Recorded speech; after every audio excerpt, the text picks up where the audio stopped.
Hi guys, so 7 o'clock and wanted to get started here. Hope you guys are doing well. Hope everyone had a good weekend and are excited for the beginning of summer. Most of your kids are probably out of school. Mine are out of school now, and so of course all the craziness starts. But I wanted to do kind of like a modified live Q&A session today because I wanted to keep my end of the deal and keep my promise, as I had promised that I would share my blood work and my results and kind of where my progress is so far. As you guys recall, a few weeks ago, I had posted a picture of like getting 23 or 24 test tubes of blood drawn, which I get done every 4 to 5 months, just to really keep up and make sure that I'm on track and nothing goes too haywire. Or off track for that reason. And so I had just gotten that done, and everyone was kind of shocked and up in arms about all that blood work. And so I just thought, why not just share my results and really maybe if it can help someone out there, you can be able to see kind of what my doctor did to keep up with my blood work.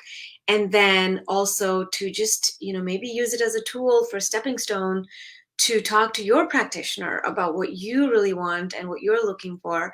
And of course, if I dig back all the years where my blood work was just so much worse than it is, in today's results that I'm going to share, of course, I've come a really long way and quite a bit of progress, but, it's just such a long journey. It's taken so much work and discipline to get here.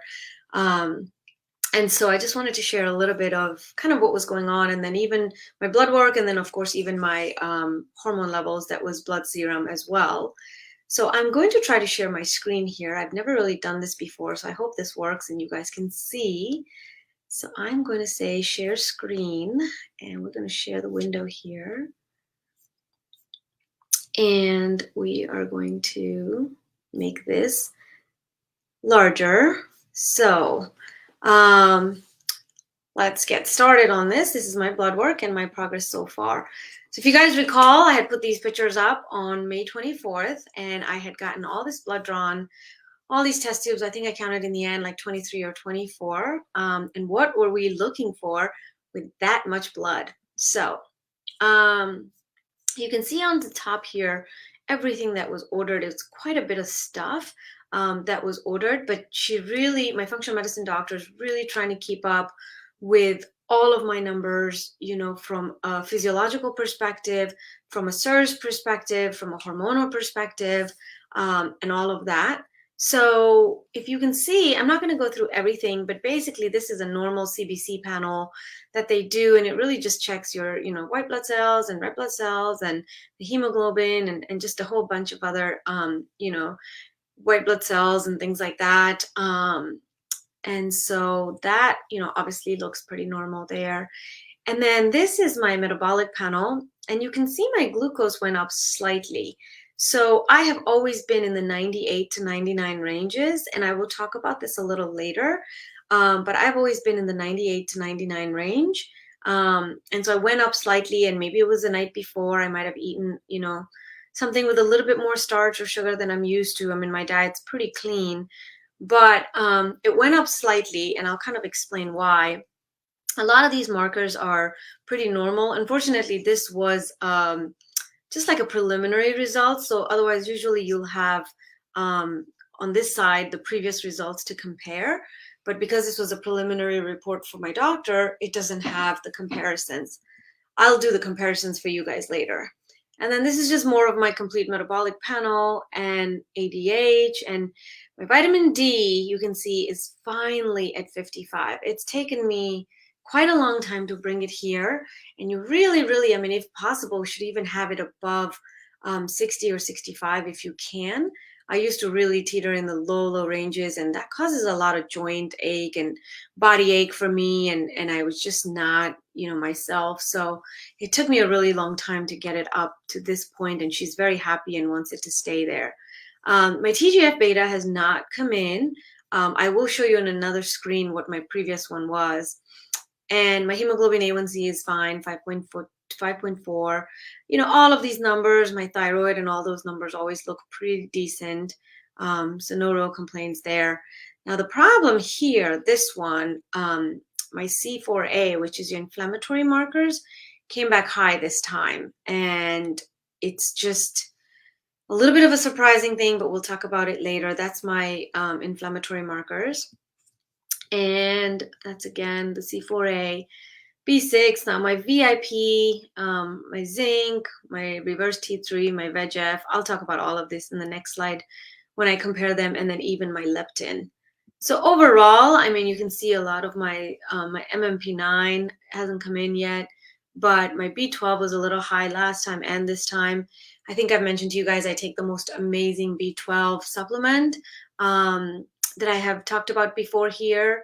It's a vegan B12, and it really just keeps my B12 levels pretty good. I do take a copper occasionally, and you can see my fasting insulin is 7.1. It's gone up a little bit, but still. And then ferritin went down a little bit, but again, more inflammatory marker related, because when you have more inflammation, your ferritin goes down. And MSH right here is kind of been steady forever. And then magnesium and selenium. So this is what I was talking about. Usually, unfortunately, because that was a preliminary reading, usually next to it, it'll give me my previous results and it'll give us a good comparison.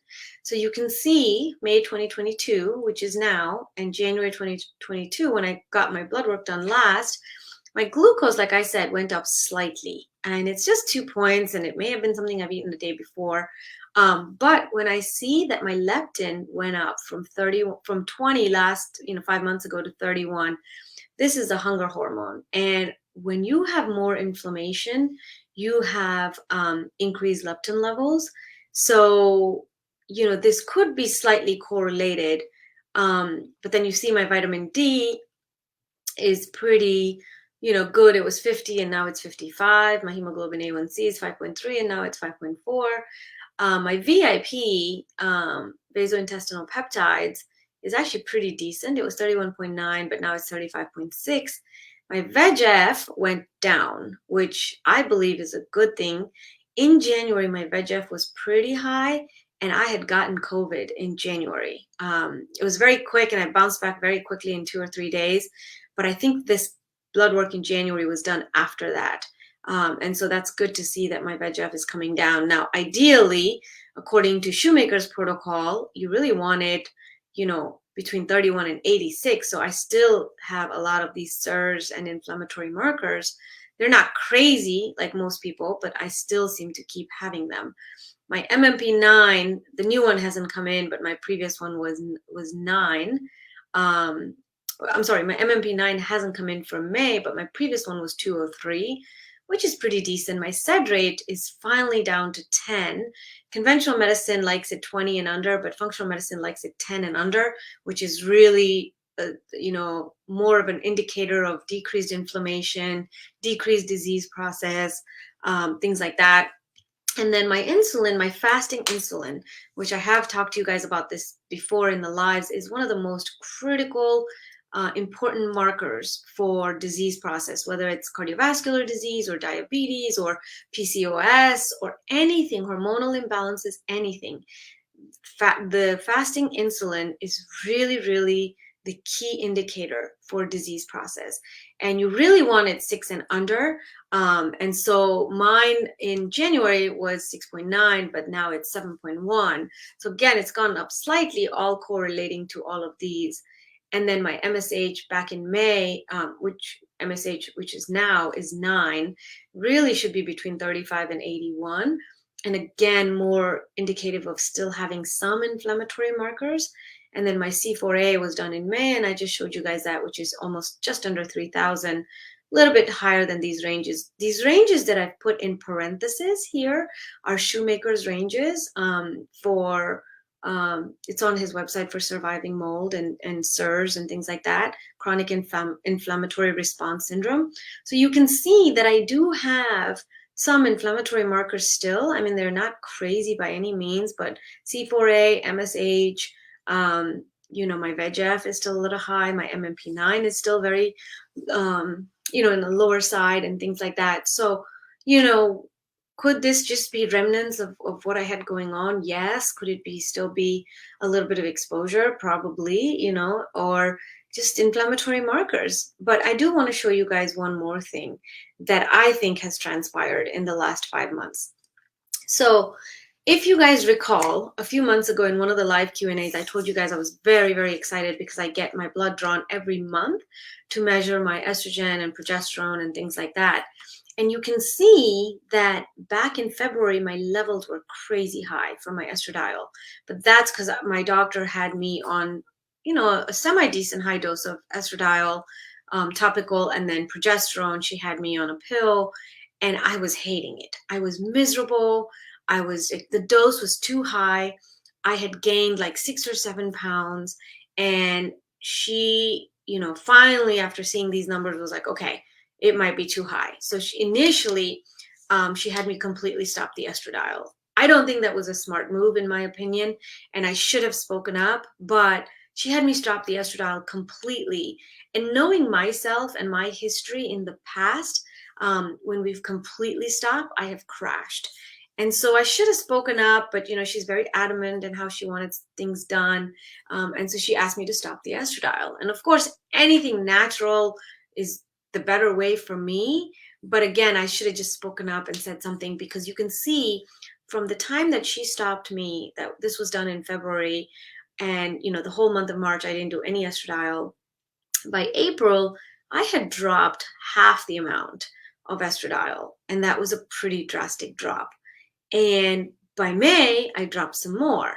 And by June, this is what was just done on June 3rd, I dropped quite a bit in my estradiol. Now, my progesterone here, she didn't stop me. She just still kept me on it. In February, I was still on the progesterone. However, when the numbers were done in April, this is a really high number. And this is when I got really excited and told you guys that, my doctor was very happy and that I had ovulated. And I was very happy. I don't know if she was very happy, but I was very happy that I had ovulated and my body was really finally starting to wake back up and my ovaries were starting to wake up. And so my progesterone numbers were really, really high. This is an indicator of ovulating again. And of course, then at this point in April, she stopped my progesterone. And you can see just in 1 month, again, I dropped quite a bit. But again, at the second month, I dropped more than half. Now, why am I showing you guys these numbers? And why am I telling you all this? Because, already I kind of mentioned, I should have spoken up back in February when she completely stopped the estradiol. I've done this before last year or maybe the year before, where I completely stopped and I crashed. Within 3 weeks, I crashed. And she had me on really high doses that she was almost not willing to listen. So if I give you guys an example, when I was working with the Shoemaker certified doctor for my SIRS, he had me on pretty high doses of estrogen, progesterone, and testosterone because I needed it. And when he had me on that, I've always been a very petite person. I'm always a very skinny person. But at that point, and I was exercising a lot. I eat very clean. I've always eaten clean. And he had me on high doses of estrogen, progesterone, and testosterone, combined with very regular exercises, 5 days a week, and very clean diet. I was almost back to my pre-baby weight, which is like 113 pounds. And I was very little body fat, maybe 23% body fat, like 22% body fat, like very little. And that's typical for me. Those are the ranges that I go in. When I started with this doctor, which was about 10 months ago, I had reached out to her because I wanted her to start, I had finished all my protocols. I had finished with the functional medicine doctor. I had finished my SIRS protocol. I had finished all of that and I was well on my way to healing. The only thing left was this hormonal component. And so I had reached out to her. She's, been an OB for 20 plus years. And then she became an IFM certified physician and has been doing that for about 6 to 7 years. So I thought that she was a perfect fit as far as, because what was left for me was to just monitor my hormonal level or my hormone levels. And so it really surprised me. And I'm not saying that what she did was right or wrong, because I don't really know the right answer to this. But it really surprised me that what my doctor had me on for, quite a while, and two doctors had me on the same thing, was Biest. So it's a combination of estradiol and estriol, and it's usually an 80-20 combination. And I'd been on that for about 3 years, and I was doing really well. Like I said, I was 113, pounds, and like 22, 23% body fat. And, mentally I was doing great. But when I started working with her, she said, no, I don't do Biest. I only do estradiol. And so she put me on estradiol, and she had me on that estradiol from August until this February, and it was just too high of a dose. From the beginning, I kept telling her that I'm putting on weight. Right off the bat, within like 6 to 8 weeks of working with her, I started putting on weight. And my diet was still the same. I was still exercising, 5, 6 days a week. I really am a very clean eater, and I was practicing some intermittent fasting, and I was putting on weight. And so I told her within the first like 6 to 8 weeks that I'd already put on like 5 pounds, and it was unnerving. And she said, no, no, this is what I do. I only do estradiol. I think the progesterone dose at the time was very high too. So fast forward a couple of months, and I'm just not tolerating all this hormonal stuff well at all. And so then I like beg her, and she cuts down my estradiol a little bit, and then she cuts down my progesterone to like 150 milligrams. And I still am begging by January, like I can't take it, having all the side effects, just not happy with the amount of hormones she had me on. And of course, sure enough, when we do the blood work in January, I think it was 256, if I remember correctly. But February, of course, it went down because we cut down the dose. But my progesterone was still too high. And I just had every symptom of irritability and just significant weight gain and just not myself and brain fog and like just this almost the similar symptoms you have when your hormone levels are very low. I was having these symptoms of my levels being too high. And so when she stopped my estradiol, I started doing pretty well. And I really think this was probably a sweet spot. But then I started tanking in end of May and beginning of June.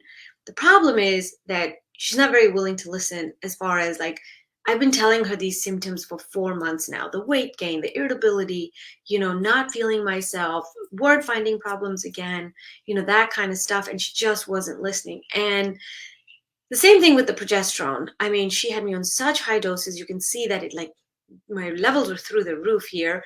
Granted, my body produced its own, and I ovulated as well, but my levels were through the roof.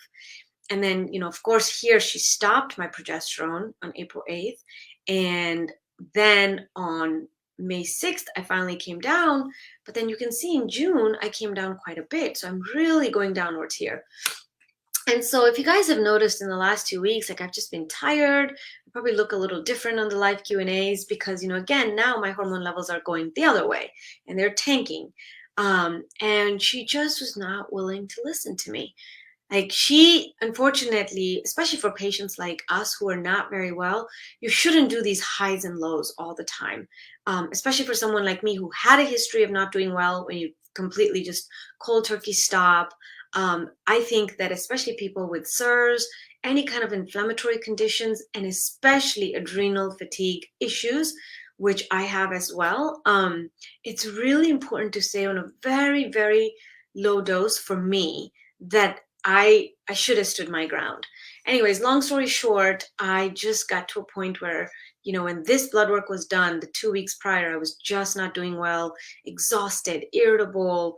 I was still exercising. I'm still able to exercise. I did that 7-mile bike ride. I mean, I'm doing great in that sense, but I'm exhausted. I was having word finding problems and brain fog again, and all of that stuff that I wish she would have just listened.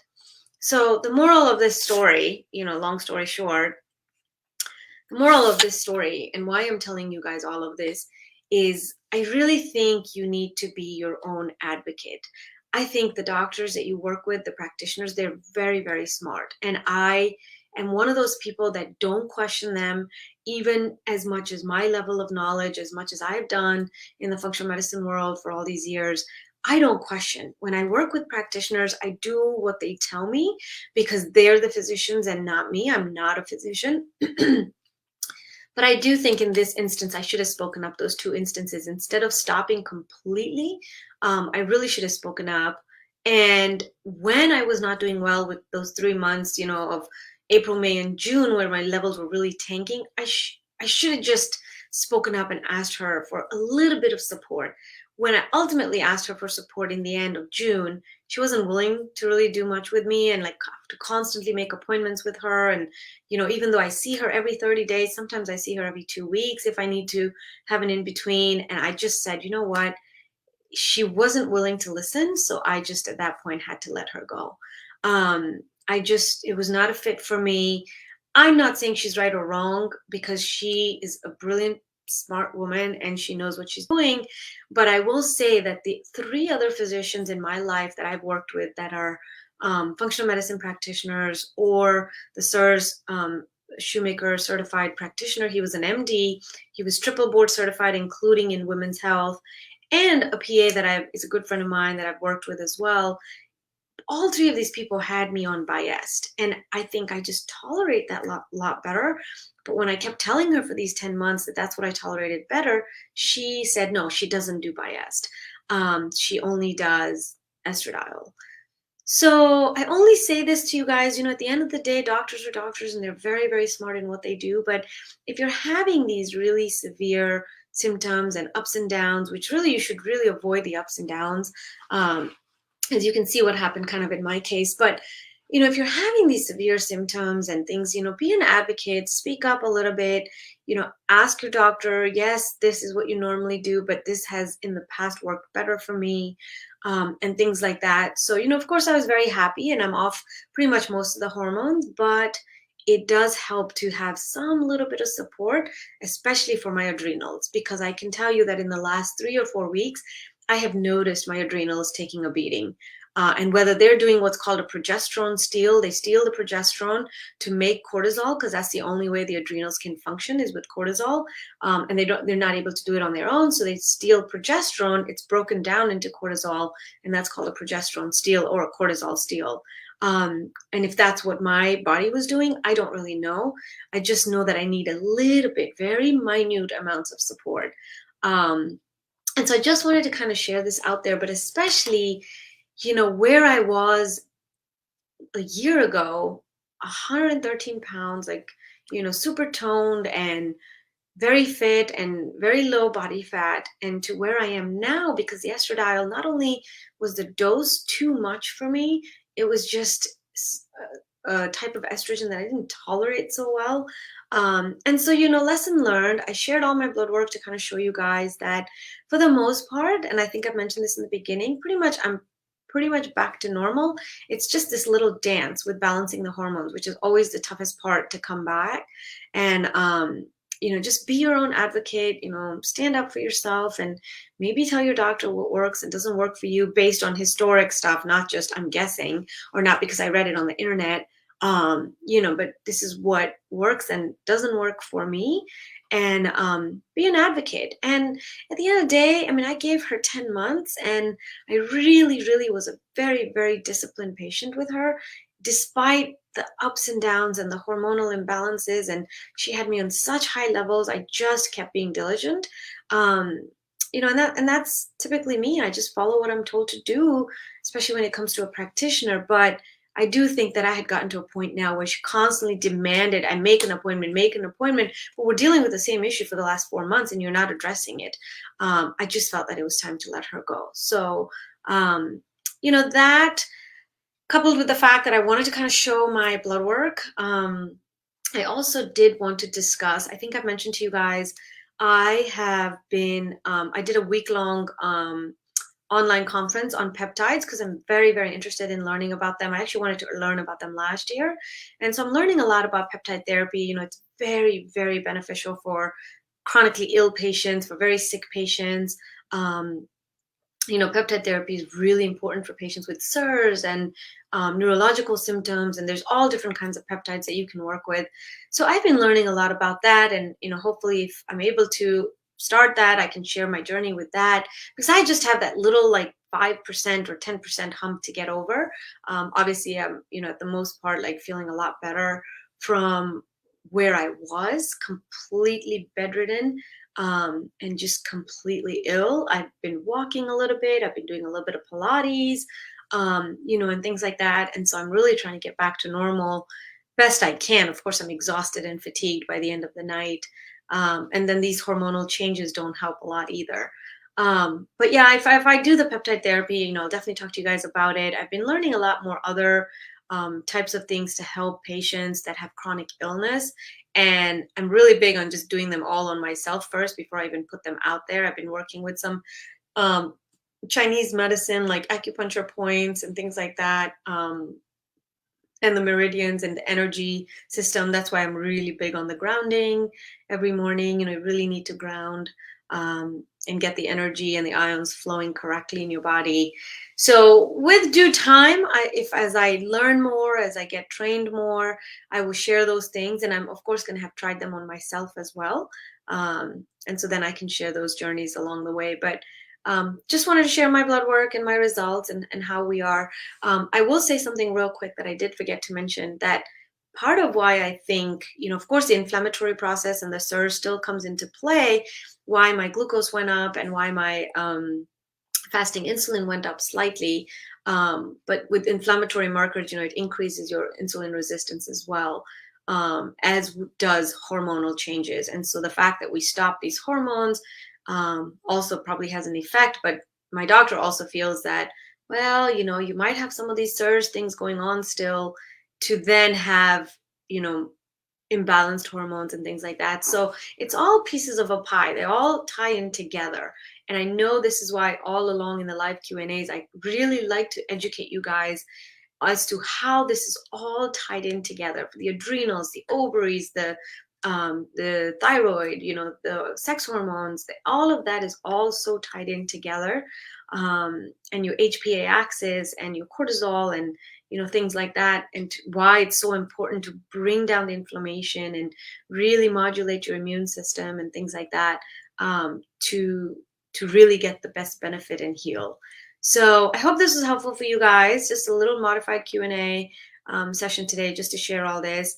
If you have any questions, put them in the bottom of the comments and I'll try to get to them later tonight.